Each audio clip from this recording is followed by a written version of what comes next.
निरंजन प्रकट जनावे रे।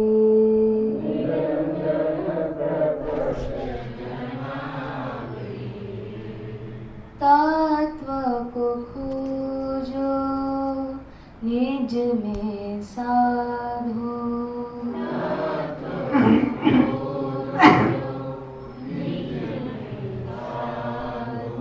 तत्व को खोजो निज मेरे।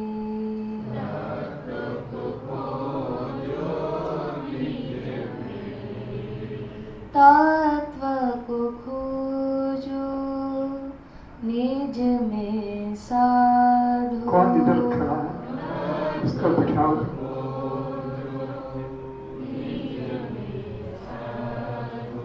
तत्व को खोजो निज मेरे। इनका ड्राइवर है क्या? पूछो। तत्व को कौन खड़ा था? खोजो निज मेरे। बापू बापू।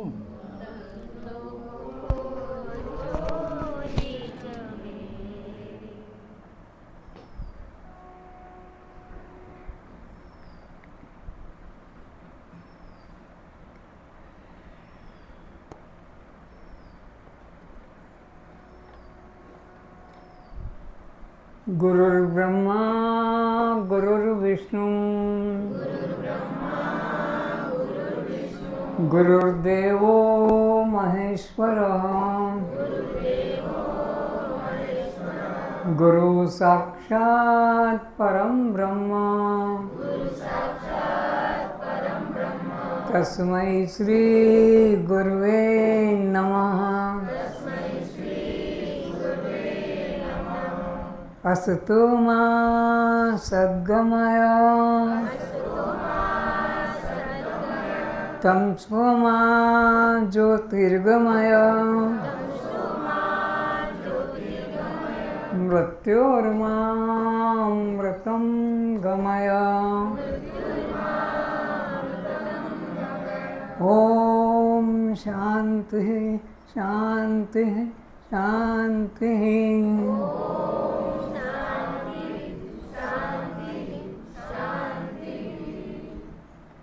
जब मैं चलती हूँ परमात्मा ही मुझ में चलते हैं। जब मैं देखती हूँ परमात्मा ही मुझ में देखते हैं। जब मैं सुनती हूँ परमात्मा ही मुझ में सुनते हैं।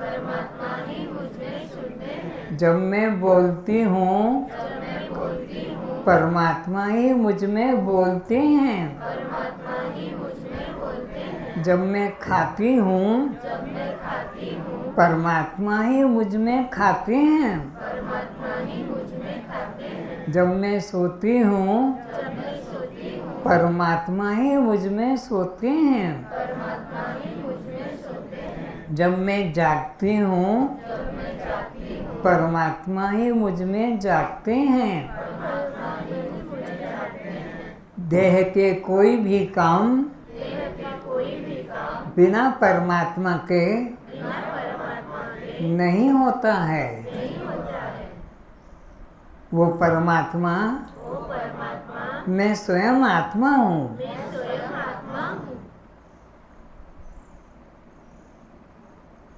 प्रसंग चल रहा है अष्टावक्र जी का जनक राजा के साथ में। राजा जनक सत्य की खोज में अपना राजपाट छोड़ के अष्टावक्र जी के पास पहुंच गए। अष्टावक्र जी आत्मा का उपदेश कर रहे हैं। उपदेश करते करते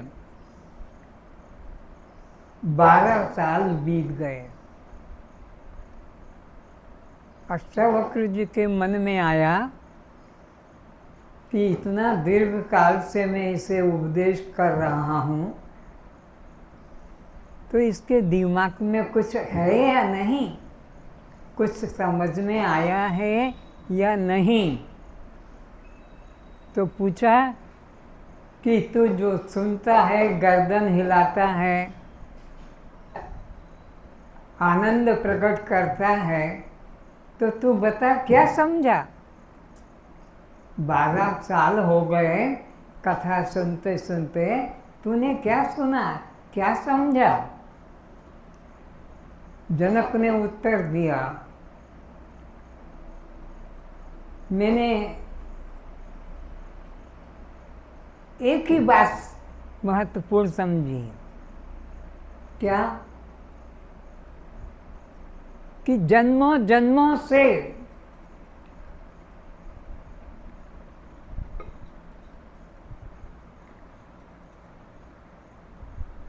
युगों युगों से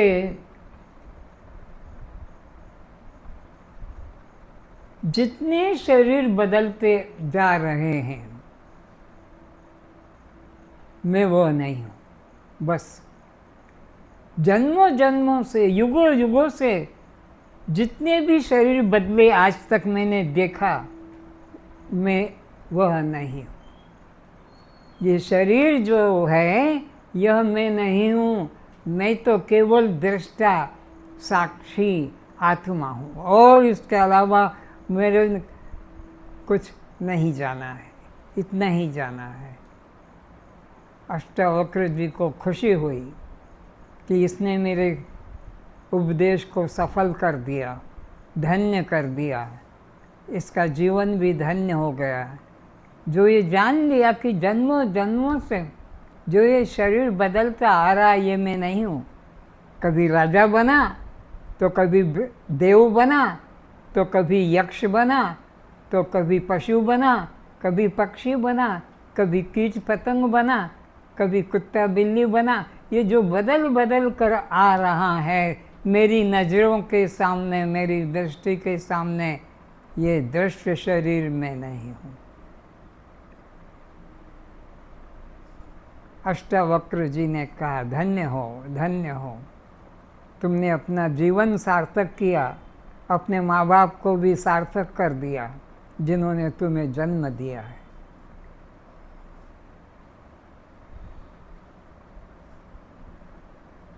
और तेरी क्या इच्छा है? बोले, मेरी कोई अब इच्छा बाकी नहीं रही, सब इच्छा समाप्त हो गई। जितनी भी इच्छा थी सब पुनर्जन्म देने वाली, जितनी भी इच्छा थी सब दुख देने वाली थी, असंतोष देने वाली थी, और भूख बढ़ाने वाली थी। लेकिन आपके ज्ञान अमृत के उपदेश से मैं निर्वासनिक हो गया, कोई वासना मेरे मन में नहीं है। बस एक ही वासना है कि जब तक जीवन है तब तक आपके अमृत वचनों को मैं सुनता रहूं, आपके अमृत वचनों से मुझे कोई वंचित ना करे, कोई ऐसी परिस्थिति, कोई ऐसा रोग भोग ना आ जाए जिसकी वजह से मैं आपके अमृत वचनों को सुनने से वंचित रह जाऊं। बस यही इच्छा है कि मैं जब तक जीवन है, जब तक प्राण है, आपके अमृत वचन सुनता रहूं, यही इच्छा है। अष्टावक्र जी ने कहा वो जरूर पूरी होगी। सत्य का जिज्ञासु कभी निराश नहीं होता है।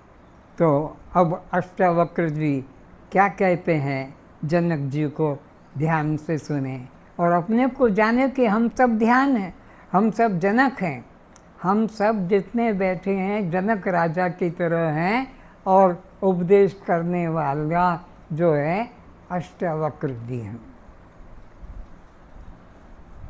हे ब्रह्मन, अज्ञान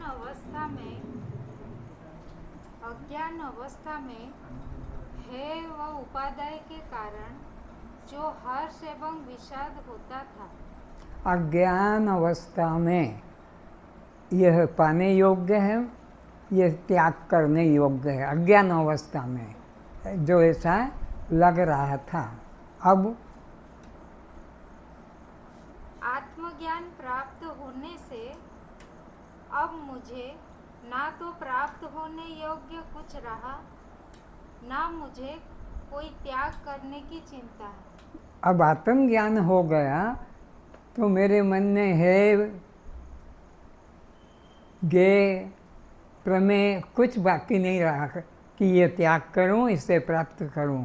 कुछ प्राप्तव्य और कुछ त्याग करने योग्य नहीं रहा।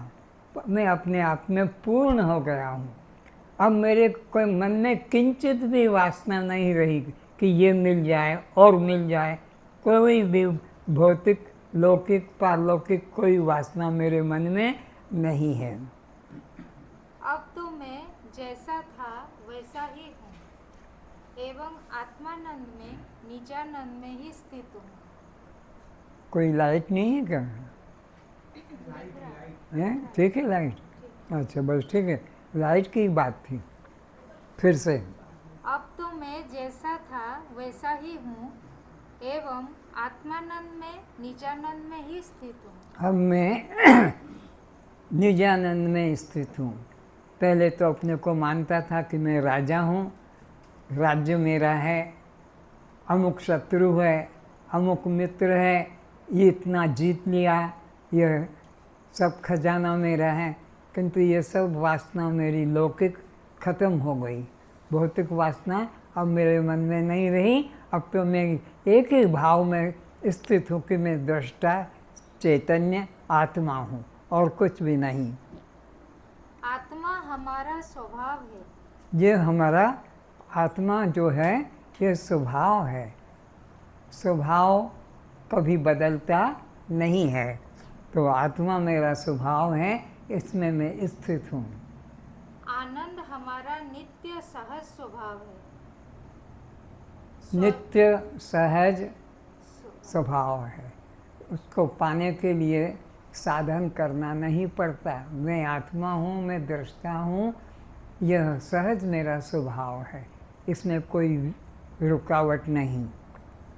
स्वरूप बोध न होने के कारण इच्छित पदार्थ के पाने में हर्ष एवं जाने से दुख होता था। जब तक मुझे अपने आत्म स्वरूप का बोध नहीं जगा था, तब तक ही मुझे अमुक वस्तु पाना है, अमुक वस्तु का मुझे त्याग करना है।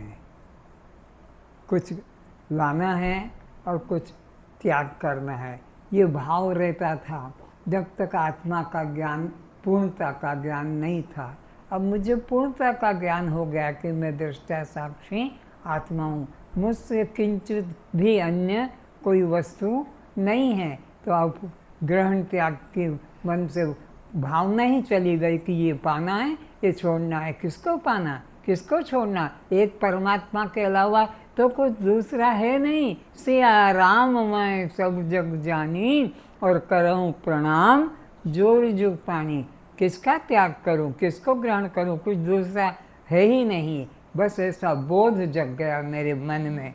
आत्मस्वरूप का बोध नहीं हुआ था, तभी तक ये पाना है और ये छोड़ना है, ये लेना है, ये देना है, ये अच्छा है, ये बुरा है, ये ऊंचा है, ये नीचा है, ये पुण्य है, ये पाप है, ये सब द्वंद्व था। लेकिन अब ये मैं द्वंद्वातीत हो गया हूँ। अब मैं ग्रहण त्याग में समभाव रख अपने में स्थित हूँ। अब मैं अपने दृष्टा भाव में, आत्म भाव में स्थित हूँ। अब मेरे लिए कुछ ग्रहण बाकी नहीं करने को रहा, कि त्याग करने को भी नहीं रहा। अब मैं अपने आत्म स्वरूप में ही स्थित हूँ। अब मुझ में कुछ होने की, कुछ पाने की, कुछ देखने की, छोड़ने की बात शेष नहीं रही। अब मुझको एक रुमाल दे दो। मुझको अब ग्रहण करने का कि त्याग करने का कुछ भी बाकी नहीं रहा।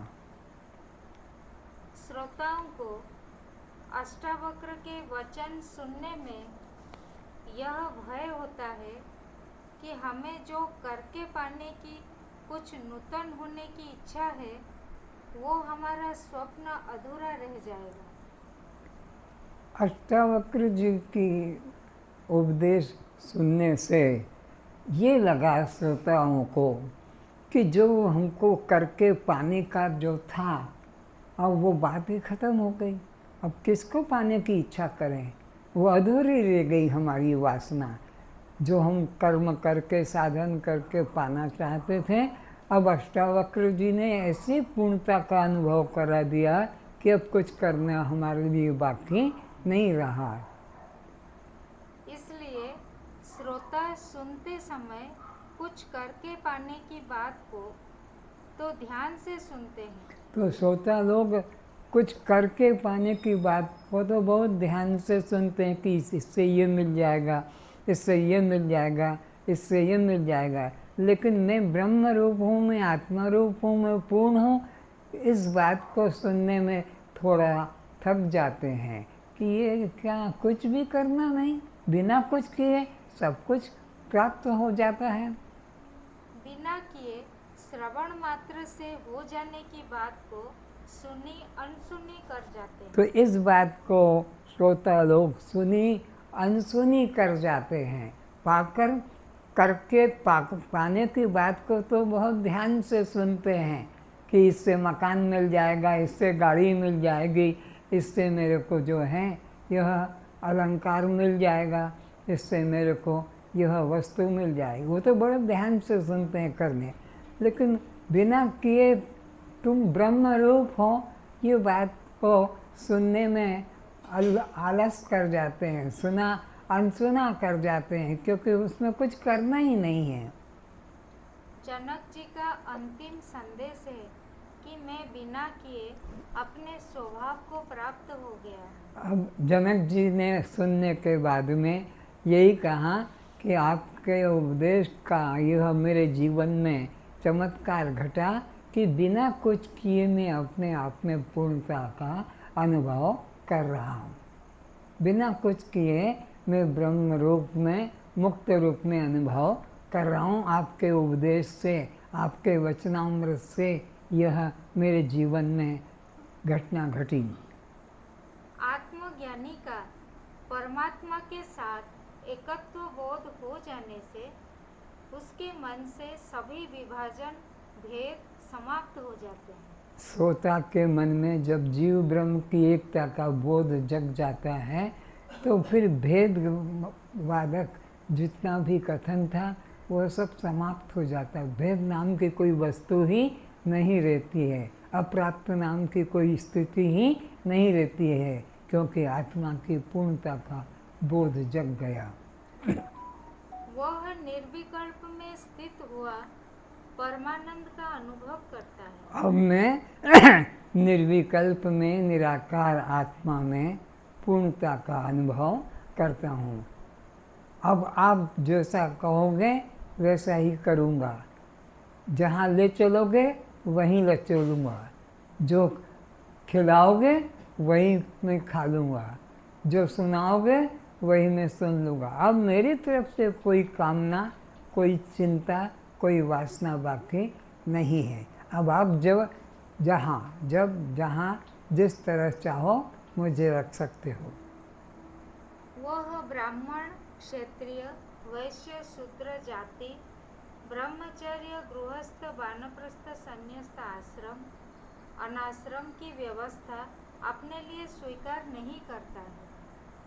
अब मैं अपने लिए न मैं कह सकता हूँ किसी को कि मैं ब्राह्मण हूँ, क्षत्रिय हूँ, वैश्य हूँ कि शूद्र हूँ, या ब्रह्मचारी हूँ कि गृहस्थी हूँ कि वानप्रस्थी किसी ने। अब मैं ये अहंकार बाहर वाले नहीं कर सकता हूँ कि उड़िया हूँ कि मारवाड़ी हूँ कि गुजराती हूँ कि तेलुगु हूँ कि बिहारी हूँ। कुछ अब मैं किसी भी उपाधि का स्वीकार नहीं करता हूँ।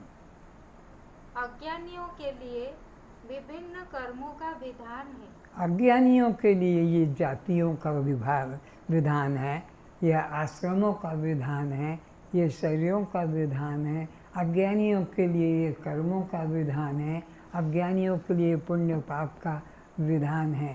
पर मेरे लिए कुछ भी कर्तव्य शेष नहीं है। मैं अपने आप में पूर्णता का अनुभव करता हूँ।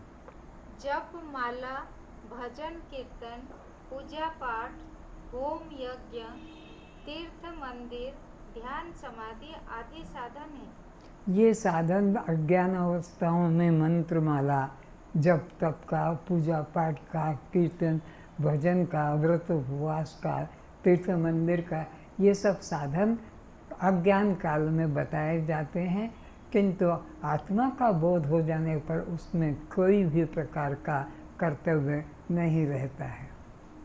आत्मनिष्ठ ज्ञानी पुरुष के लिए यह सब कर्तव्य ही नहीं,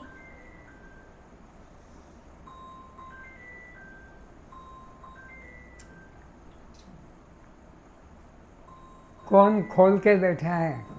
ज्ञानी पुरुष के लिए यह सब कर्तव्य ही नहीं, आत्मज्ञानी के लिए, आत्मनिष्ठ ज्ञानी पुरुष के लिए ये जो अज्ञानियों को मंत्रमाला, जब तक पूजा पाठ, तीर्थ मंदिर, व्रत उपवास बताया जाता है, ज्ञानी के लिए कुछ भी कर्तव्य नहीं, किंतु अज्ञानियों के लिए विधान है। अज्ञानियों के लिए विधान है, ज्ञानी के लिए कोई विधान नहीं है।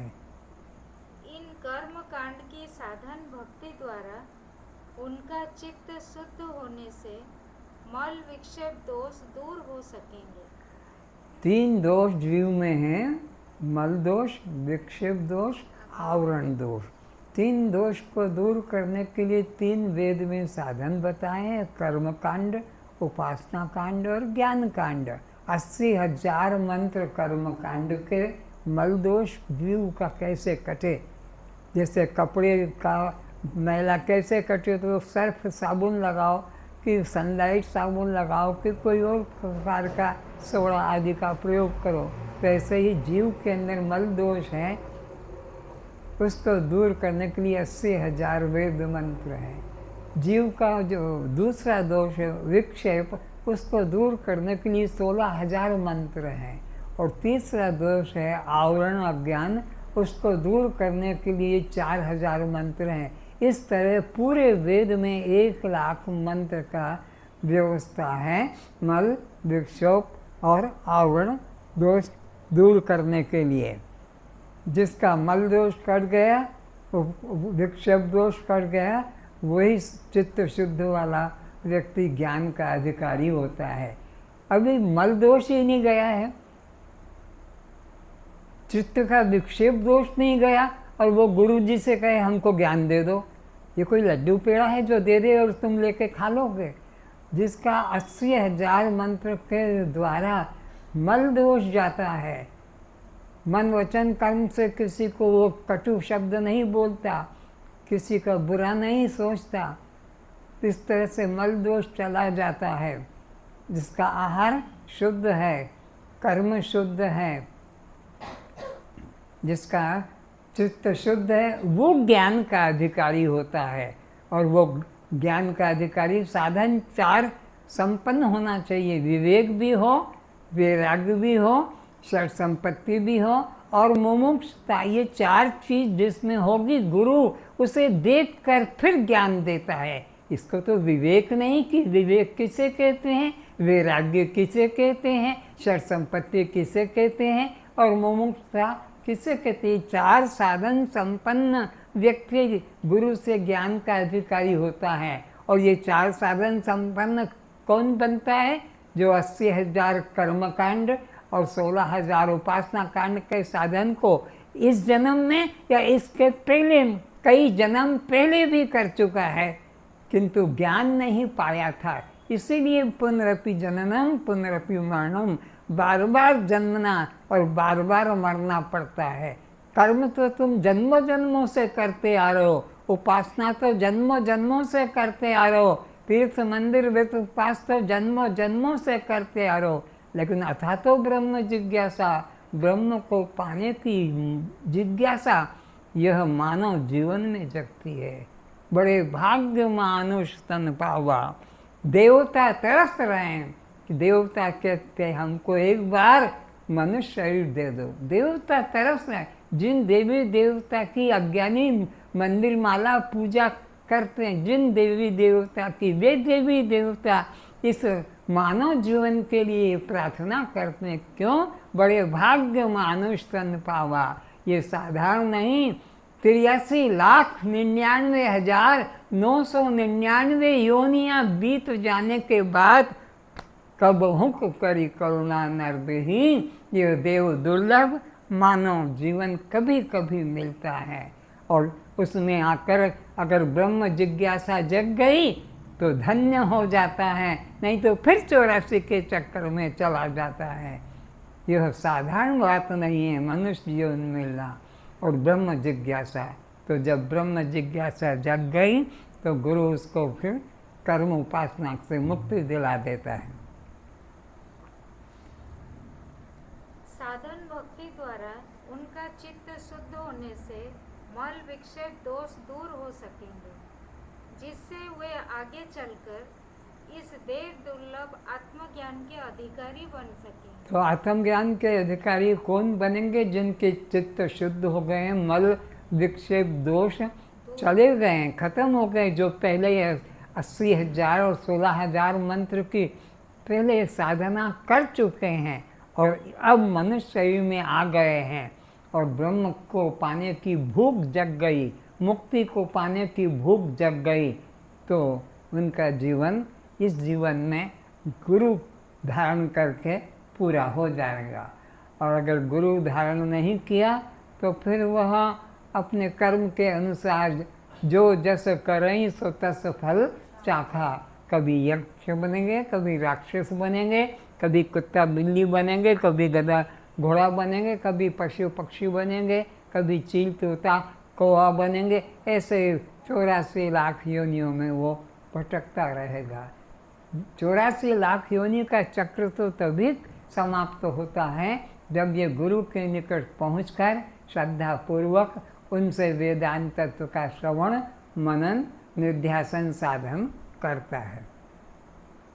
फिर ब्रह्म जिज्ञासा उदय होने से सद्गुरु द्वारा आत्मज्ञान प्राप्त कर तो मल विक्षेप चला गया तो उसके अंतःकरण में ब्रह्म जिज्ञासा जग जाती है। और ऐसे ब्रह्म जिज्ञासु व्यक्ति को ही सद्गुरु उपदेश करते हैं।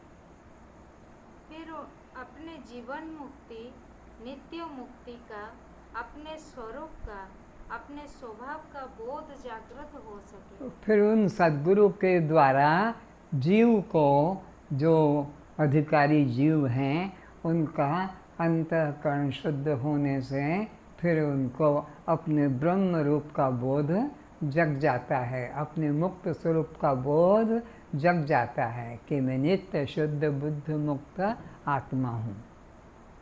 इस प्रकार यह सब आश्रम, अनाश्रम, वर्ण व्यवस्था, चित्त वृत्ति निरोध, आत्मज्ञान से रहित अज्ञानी के लिए, तो ये जितना भी नियम बनाए हैं, धर्म कानून बनाए हैं, ये सब अज्ञानी लोगों के लिए है, चित्त शुद्ध करने के लिए है। कि निष्काम भाव से अगर यह सब व्रत उपवास मंत्र माला पूजा पाठ करते रहेंगे तो उनको कोई सच्चा सद्गुरु मिलेगा और वो सच्चा सद्गुरु उनको सत्य वेदांत ज्ञान, आत्म ज्ञान, ब्रह्म ज्ञान देगा, जिसके द्वारा उनका कल्याण होगा।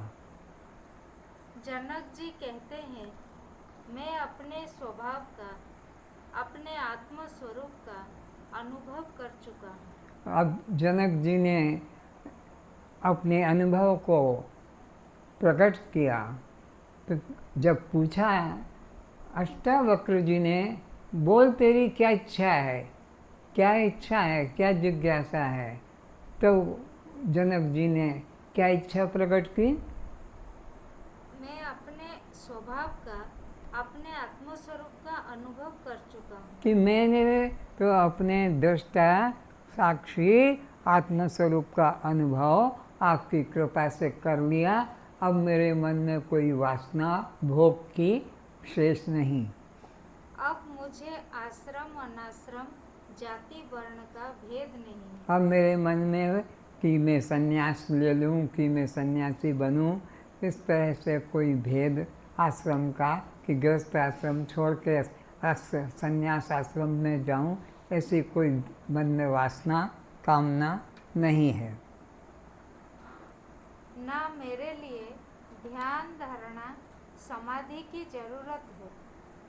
न मेरे को ध्यान सीखना है, न जप करना है, न समाधि लगाना है। अब मेरे लिए कुछ भी साधन करना कर्तव्य नहीं। अज्ञानी लोगों के लिए साधन कर्तव्य है। रोगी है तो दवा खाना कर्तव्य है। जब रोग कट गया तो फिर दवा का बंधन छूट जाता है। तो अज्ञान के कारण ही उसको ज्ञान पाने की अधिकारी बताया जाता है। अज्ञानी नहीं तो अब उसको और ज्ञान श्रवण करने की भी ज़रूरत नहीं, क्योंकि वो ज्ञान स्वरूप आत्मा भाव में खुद स्थित हो गया है। मेरे लिए चित्त विक्षेप का कारण नहीं है। ज्ञानी के लिए अब चित्त विक्षेप का कारण अज्ञानी के लिए ऐसा नहीं होना चाहिए, ऐसा हो गया, ऐसा क्यों किया, ऐसा तो नहीं करना था। अज्ञान अवस्था में सब करते हुए बताया जाता है, किंतु तत्व दृष्टि जिसकी जग गई उस ज्ञानी के लिए अब कुछ भी निषेध है, कुछ भी गे तो में नहीं रहा, कोई भी कर्तव्य उसके लिए शेष नहीं रहा। ना मुझे उसे निरोध करने की, चित्त वृत्ति रोकने की आवश्यकता है। न तो मुझे विरोध करना पड़ेगा चित्त रोकने के लिए, न मुझे रोकना, कुछ साधन रोकना पड़ेगा। जैसा हो रहा है सहज रूप में मैं दृष्टा रूप में, साक्षी रूप में बना रहूं। अब मेरे लिए कोई भी साधन कर्तव्य नहीं है। समस्त कर्म, उपासना, योग, ज्ञान किस लिए? इनका विकल्प एकमात्र आत्मज्ञान है। आत्मज्ञान पाने के पहले इन सब साधनों का महत्व है। जब इन सब साधन के द्वारा कोई सद्गुरु मिल गया और आत्मज्ञान दे दिया, अब इसको कोई योग, यज्ञ, जप, तप आदि साधन की जरूरत, कर्तव्यता नहीं। जैसे नदी के इस तट से उस तट पर पहुंचने के बाद यात्री को नाव में बैठे रहना कर्तव्य नहीं है। रोग है तभी तक दवा की जरूरत है। नदी पार नहीं गए तब तक नौका में बैठने की जरूरत है। जब रोग कट गया तो दवा से मुक्ति, और जब नदी के उस पार पहुंच गए तो फिर नौका में और बैठे रहने की ज़रूरत नहीं है। अब भोजन बना लिया, अब आग को संभाल के रखने की ज़रूरत नहीं, आगे बढ़ जाओ, आग को साथ बांधने की ज़रूरत नहीं। भोजन नहीं पका था तभी तक अग्नि की सुरक्षा चाहिए थी। भोजन पक गया, अब अग्नि को संभाल कर रखने की ज़रूरत नहीं। इसी तरह मैं इन साधनों से पार आत्म स्वरूप में स्थित हो चुका हूँ। तो मैं अब इन साधनों से पार हो गया हूँ। मंत्र, माला, पूजा, पाठ, जप, तप, तीर्थ, व्रत, उपवास, अब मेरे को इन साधनों की जरूरत नहीं, कर्तव्यता नहीं। अब मैं इनसे पार हो चुका हूँ। इनके द्वारा जो ब्रह्म ज्ञान मिलना था, सद्गुरु के द्वारा मुझे वो ब्रह्म ज्ञान मिल गया और मुझे अपनी ब्रह्मता का, पूर्णता का बोध जग गया। अब मेरे लिए कोई साधन करना कर्तव्य नहीं रहा। जिस मंद बुद्धि को केवल विचार द्वारा तत्वबोध न हो सके, ऐसे भी लोग हैं, उनकी इतनी मंद बुद्धि है कि उनको सद्गुरु के ज्ञान उपदेश प्रवेश नहीं करता उनकी मंद बुद्धि में। उन लोगों के लिए फिर साधन बताया जाता है ताकि उनकी बुद्धि में वो जो मंद दोष है वो तीव्र रूप में बदल जाए और ज्ञान में रुचि जग जाए। उसके लिए यह कर्म, उपासना, ध्यान, समाधि साधन कर्तव्य है। जब उसकी विवेक शक्ति आत्मविचार करने में समर्थ होगी, तभी उसका परम कल्याण होगा। तो जिसकी बुद्धि मंद है, उस व्यक्ति की बुद्धि को तीव्र करने के लिए ही गुरु लोग कोई मंत्र, कोई जप, कोई ध्यान, कोई साधन बता देते हैं। और जब उसकी बुद्धि तीव्र हो जाती है, मंदता चली जाती है, तब उसको ज्ञान का उपदेश करते हैं और वो श्रवण मात्र से फिर मुक्त हो जाता है। आत्मबोध विचार से ही जागृत होगा। किससे जागना है? विचार। आत्मबोध विचार के द्वारा ही जगता है। अविचारो कृतो बंधो विचारान मोक्ष भवति। अविचार से ही बंधन है और विचार से ही मुक्ति की प्राप्ति होती है। अज्ञान से ही बंधन है और ज्ञान से ही मुक्ति का अनुभव होता है। मैं देह हूँ, इस अविवेक अविचार अज्ञान के कारण ही जीव को बंधन होता है। तो मैं देह हूँ, मेरी ये जाति है, मेरी ये उम्र है, मेरे देह का ये रंग है, ये देह की अवस्था है, ये ही सब बंधन का कारण है। तो जिसने ये देह का सब अहंकार मन से छोड़ दिया, अब उसके लिए कोई कर्तव्य नहीं रहा एवं आत्मज्ञान द्वारा जीव मुक्त होता है। और केवल आत्मज्ञान के द्वारा फिर जीव मुक्त हो जाता है। उसे कुछ और साधन योग यज्ञ आदि करना नहीं पड़ता है। इसलिए जीव को सदा आत्मविचार ही करना चाहिए। इसलिए राज जाए तो चला जाए, संबंधी जाए तो चले जाएं, पति पत्नी जाए तो चले जाएं, लेकिन आत्मज्ञान का कभी त्याग नहीं होना चाहिए।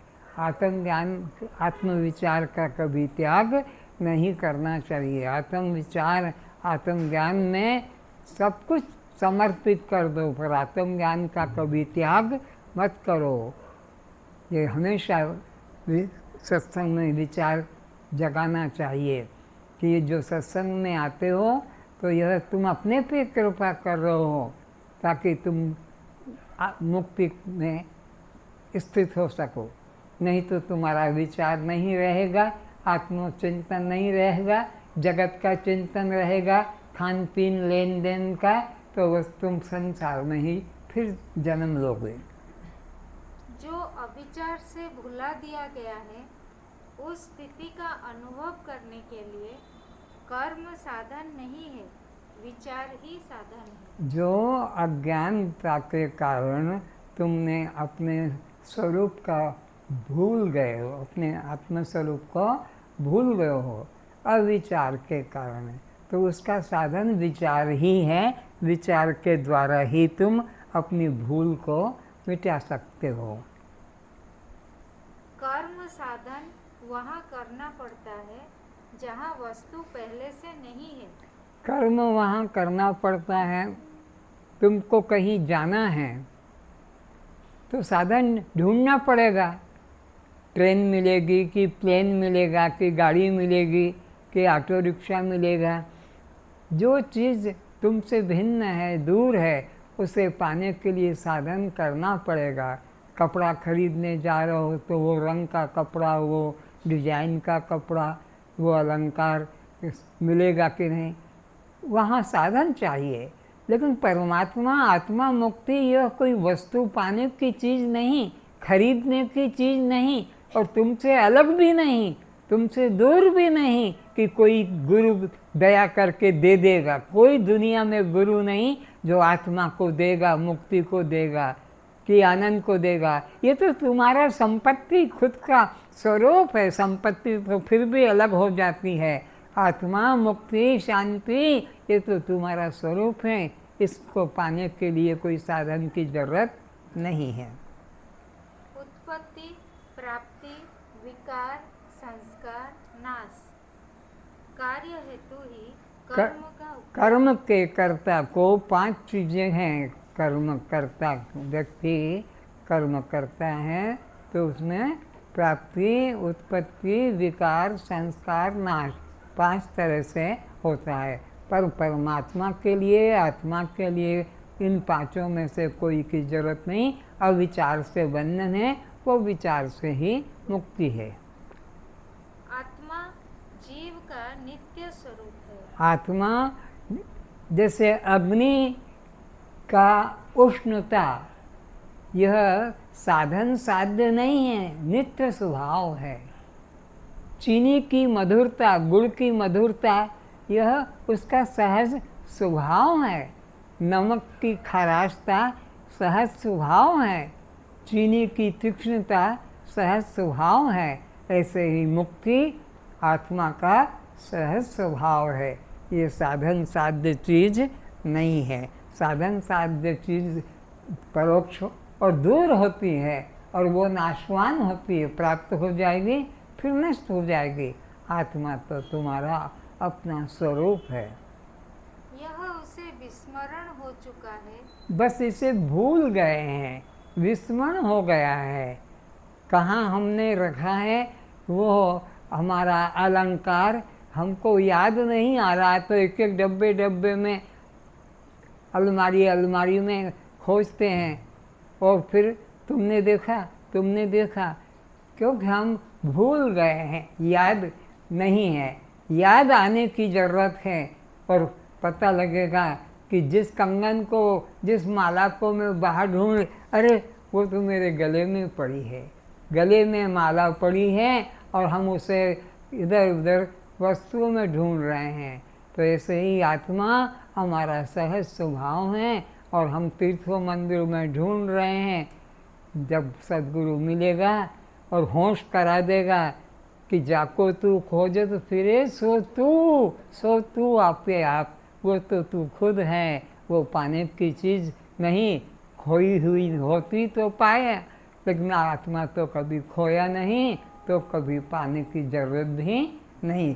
अनजान से हम ऐसा अपने को मानते हैं बद्ध, ज्ञान हो जाने से फिर लगेगा मैं नित्य मुक्त हूँ।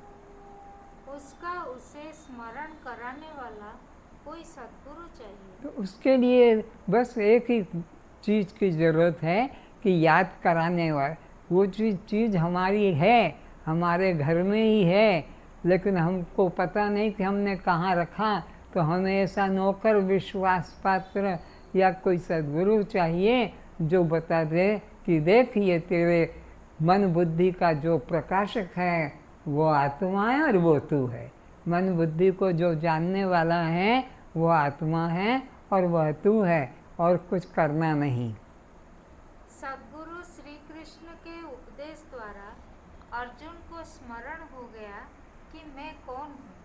अर्जुन को पता नहीं था, लेकिन भगवान श्री कृष्ण ने अर्जुन को अपना मित्र जानकर और उसको बोध करा दिया कि वह परमात्मा, वो तू स्वयं है, ये तेरा स्वरूप ही परमात्मा है। भगवान ने अपने प्रिय शिष्य अर्जुन को आत्मा का बोध कराया। नष्टो मोह स्मृति लभ्या। अर्जुन ने एडमिट किया, स्वीकार किया कि आपके उपदेश से मेरा अज्ञान नष्ट हो गया। अज्ञान नष्ट हुआ और कुछ नहीं कहा। नष्टो मोह स्मृति, और मेरे को अपना जो भूल गया था, किसको? अपने को, आत्मा को, वो याद आ गया। करे अरे तो आत्मा तो मेरा स्वभाव है, स्वरूप है, वो प्राप्त है। जीव को अपने मुक्तानंद, चिदानंद, शिवानंद स्वरूप का बोध नहीं है।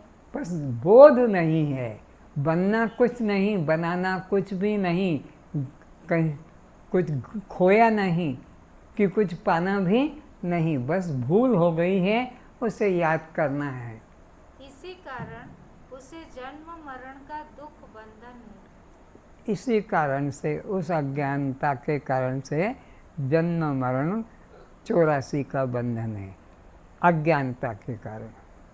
इस अज्ञान जन्य कल्पित दुख बंधन से छूटने के लिए आरोपित बंध के स्वरूप का विचार करके दूर किया जा सकता है। तो ये अज्ञानता के कारण जो बंधन लगा है, इसी को सत्संग के माध्यम से, गुरु के माध्यम से सत्संग करके, विचार करके और दूर करना है। अविचार से जो बंधन लगा है उसको विचार करके हटा देने का है। इस तत्व विचार के अतिरिक्त जीव के बंधन भ्रांति से छूटने का अन्य कोई साधन मार्ग नहीं। इस आत्मबोध के अलावा, आत्मज्ञान के अलावा जीव के बंधन से मुक्ति का और कोई साधन नहीं है।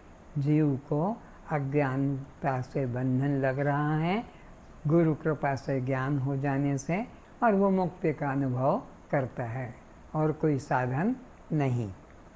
कर्म उपासना तो चित्त शुद्धि का ही साधन है। ये जो कर्म लोग करते दिखाई पड़ते हैं, उपासना करते दिखाई पड़ते हैं, ध्यान समाधि करते दिखाई पड़ते हैं, योग यज्ञ, ये जीव के दो दोष हैं, मल दोष और विक्षेप दोष।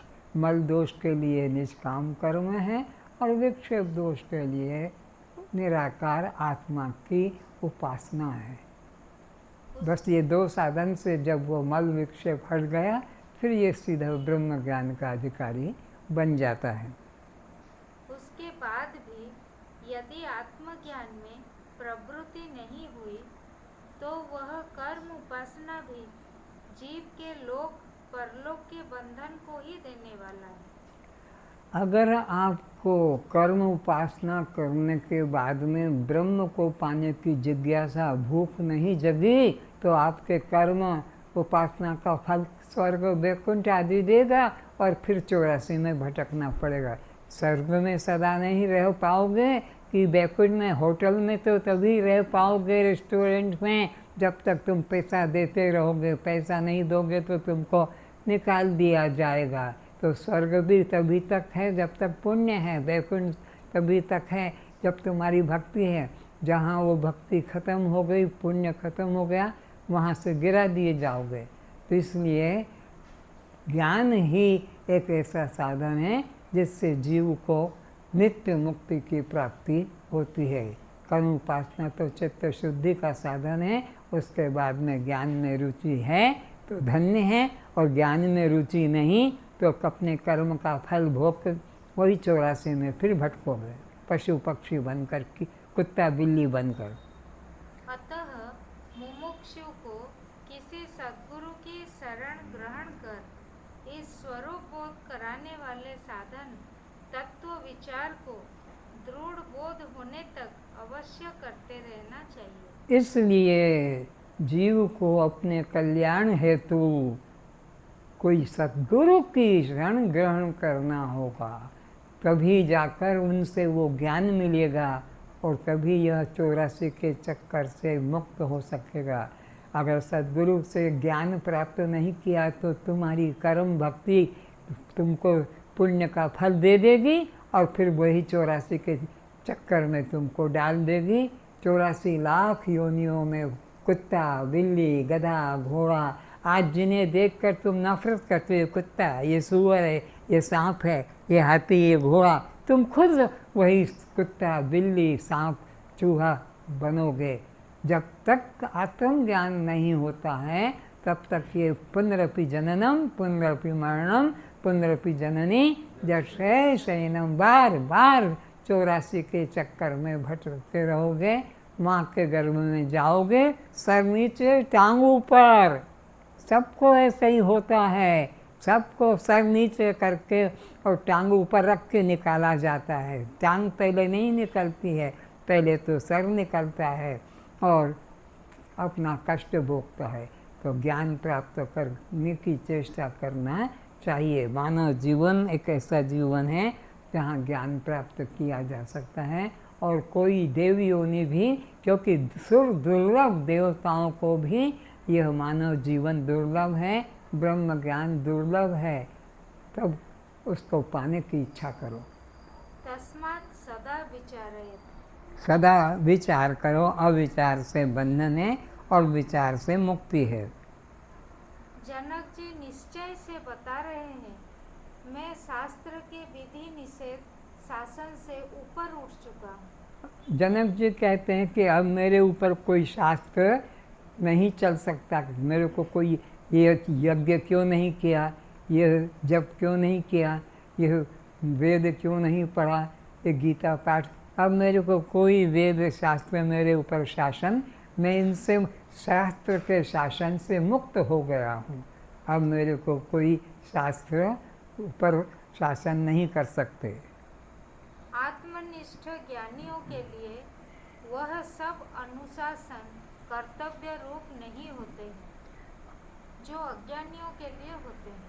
अब जो विद्यार्थियों के लिए नियम है वो हेडमास्टर के लिए नियम नहीं रहता है, तो ऐसे ही अज्ञानियों के लिए जो नियम है आत्मज्ञानी के लिए वो कोई नियम पालन करना कर्तव्य नहीं रहता है। जैसे रोगी के लिए औषधि कर्तव्य है, किंतु स्वस्थ व्यक्ति के लिए वो औषधि सेवन एवं संयम पालन ग्रहणीय नहीं। मुझे व्यष्टि या समष्टि, पिंड या ब्रह्मांड, विश्व या वैश्वानर किसी के साथ ना तादात्म्य है ना भेद है, बल्कि मेरे लिए वह सब उसी प्रकार है जैसे मरुस्थल में जल। मेरे लिए ये सब अज्ञानी के लिए जो महत्वपूर्ण है, तीर्थ, योग, यज्ञ, स्वर्ग, वैकुंठ, मेरे लिए ऐसे हैं जैसे मरुस्थल में जल। तो वो जल है नहीं, भ्रांति से लग रहा है। ऐसे ही ये मेरे लिए सारे शास्त्र के नियम और ये तीर्थ आदि, स्वर्ग आदि सब ऐसे ही झूठे हैं। इनका मेरे मन में कोई सत्य प्रभाव नहीं है। सीप में चांदी, आकाश में गंधर्व नगर, रस्सी पर सर्प की मिथ्या भासमानता होती है। जैसे रस्सी पड़ी है मन अंधकार में और तुम्हें लगता कि अरे ये कोई सांप है, सीप पड़ी है लगेगा अरे ये कोई चांदी है। इसी तरह आपको संसार के अंदर यह सत्यता की भ्रांति हो रही है, लेकिन सीप में चांदी नहीं, मरुस्थल में जल नहीं है, आकाश में खरगोश नहीं है। ये भ्रांति से रस्सी में सांप दिख रहा है। ऐसे ही जगत में सत्यता की अज्ञानी को भ्रांति हो रही है। जब विषय संसार स्वप्न पदार्थों की तरह कल्पित है, ये सारा संसार कैसा है? स्वप्न पदार्थों की तरह। स्वप्न में तुमको जो जो मिल गया, जो जो इच्छा थी, नींद टूटने पर सामान कुछ भी रहता नहीं है। ऐसे ही ये संसार अज्ञान अवस्था में तुम्हें सत्य लगता है, ज्ञान अवस्था में यह संसार कुछ भी नहीं है। मन या चित्त भी मुझ आत्मा की तरंग है, तब वह है ही कहाँ? फिर से मन बुद्धि। जब विषय संसार स्वप्न पदार्थों की तरह कल्पित है, ये सारा संसार स्वप्न पदार्थों की तरह झूठा है। मन या चित्त भी मुझ आत्मा की तरंग है। मन और चित्त ये मुझ आत्मा की तरह है, तरंग। हाँ। तब वह है ही कहाँ? तब वो है ही कहाँ? उनकी सत्ता ही न मन है न कोई बुद्धि है, केवल मैं आत्मा मात्र सत्य हूँ। मैं ही एकमात्र चित्त या चित्त वृत्ति रूप हुआ हूँ। इसलिए चित्त वृत्ति को रोकना, ध्यान समाधि करना भी मेरे लिए कर्तव्य रूप नहीं। मेरे लिए कुछ कर्तव्य नहीं है। अब मेरे लिए मन में आश्रम जाति के नियमों का बोझ ढोने की जरूरत नहीं। अब न मुझे आश्रम का बोझ ढोना है, न कोई अपने अंदर आश्रम का जाति का अहंकार रखना है। आश्रम जाति वर्ण के धर्म शरीर के साथ है। जिनको देह का अहंकार है उनको ये सब आश्रम देह का जाति का अहंकार चलाता है, लेकिन जिनको आत्मा का बोध हो गया उनके साथ में न जाति है न कोई आश्रम है। देहाभिमानी के लिए उनका विभाजन एवं कर्तव्य रूप है। अज्ञानी के लिए यह सब विभाजन कर्तव्य रूप है। अज्ञानी के लिए, ज्ञानी के लिए न कोई देह है, न कोई आश्रम है, न कोई जाति है, न कोई पुण्य है, न कोई पाप है। देहाभिमानी के लिए उनका विभाजन एवं कर्तव्य रूप है, किंतु मुझ निराकार निरुपाधिक असंग आत्मनिष्ठ के लिए देह ही नहीं है। कौन ये पागल बैठा है यहाँ? ये मोबाइल फ़ोन लेकर कौन बैठता है खोल करके? देहाभिमानी के लिए उनका विभाजन कर्तव्य रूप है, किंतु मुझ निराकार, निरुपाधिक, असंग, आत्मनिष्ठ के लिए देह ही नहीं है। अज्ञानी के लिए सब पाप पुण्य कर्तव्य अकर्तव्य का भेद है अज्ञानी के लिए, और जो आत्मनिष्ठ ज्ञानी है उसके लिए न कुछ जाति भेद है, न आश्रम भेद है, न कर्म भेद है। वो तो देह से अपने को भिन्न अलग साक्षी मात्र जानता है। देह के कोई कर्म, अंतःकरण के कोई वृत्ति, मन के कोई धर्म अपने नहीं मानता। तो जनक जी कहते हैं, नियम का बोझ मैं क्यों धारण करूं? मैं यह देह का अहंकार करके ये बोझ क्यों धारण करूं? मैं तो निर्बोझ हो चुका हूँ ज्ञान पाकर। आज इतना ही। अब मोबाइल वाले चिपको, उससे मुक्ति दिलाएगा वो।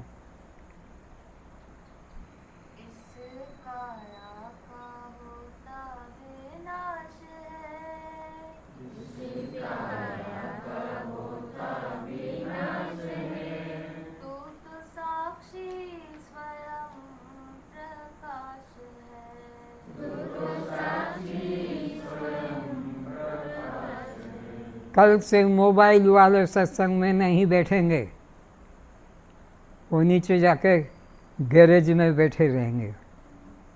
इस काया का होता विनाश है, इस काया का होता विनाश है, तू तो साक्षी स्वयं प्रकाश है, तू तो साक्षी स्वयं प्रकाश है। पंचभूतों का तन विस्तारा, पंचभूतों का तन विस्तारा, तू तो दृष्टा है देखनहारा, तू तो दृष्टा है देखनहारा। पंचभूतों का तन विस्तारा, पंचभूतों का तन विस्तारा, तू तो ज्ञाता है जाननहारा, तू तो ज्ञाता है जाननहारा। तेरा कण कण में रहता निवास है, तेरा कण कण में रहता निवास है, तू तो साक्षी स्वयं प्रकाश है, तू तो साक्षी स्वयं प्रकाश है। जैसे गहनों में सोना ही पाया, जैसे गहनों में सोना ही पाया, तैसे घट घट में तू ही समाया, तैसे घट घट में तू ही समाया। जैसे गागर में मिट्टी ही पाया, जैसे गागर में मिट्टी ही पाया, तैसे कण कण में तू ही समाया, तैसे कण कण में तू ही समाया। जग तेरा ही लीला विलास है, जग तेरा ही लीला विलास है, तू तो साक्षी स्वयं प्रकाश है, तू तो साक्षी स्वयं प्रकाश है। जाग जल्दी ये सपने की माया, जाग जल्दी ये सपने की माया, आपको भूल क्यों भरमाया, आपको भूल क्यों भरमाया। जाग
जन्म मरण की त्रास है। मिटे जन्म मरण की त्रास है। तू तो साक्षी स्वयं प्रकाश है।